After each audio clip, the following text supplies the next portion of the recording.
It's like it was suddenly forgotten. I mean,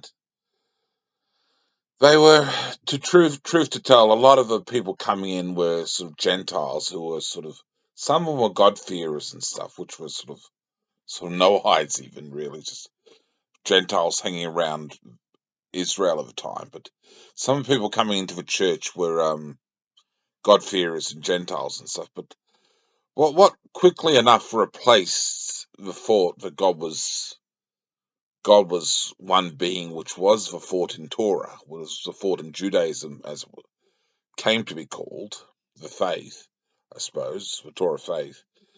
They got into a triune concept, a Trinitarian concept. And what was quite obviously the one God of the Apostle Paul and of Jesus of Nazareth, God the Father, soon enough came merged with the Son of God as a Trinitarian concept, because I said, well, the Son of God is God, so he must be God part two.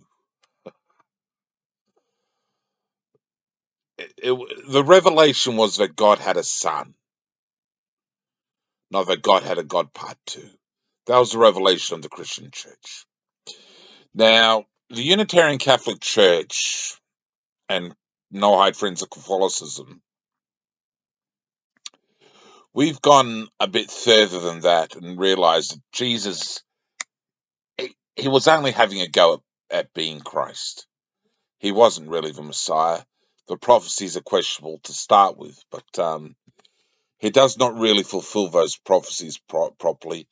And my knowledge and understanding of God is that Jesus it's idolatrous to focus on Jesus in any deistic or divine sort of sense. To focus on the man Jesus of Nazareth in a divine sort of sense is idolatry.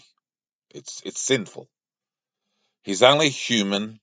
He was only a teacher of gospel ideas, which are meritorious because that's why we have an affinity with Jesus of Nazareth and the historical sort of gospel which I work with, and the gospel of Jesus I call, which is a response to the literal gospel and modified somewhat to make it kosher, to remove those elements which are just not right, sort of modify it a bit to make it work a little bit better. We have an affinity with Jesus of Nazareth, but he's not idolized. The whole basis of Unitarian Catholicism is that it's really just God the Father.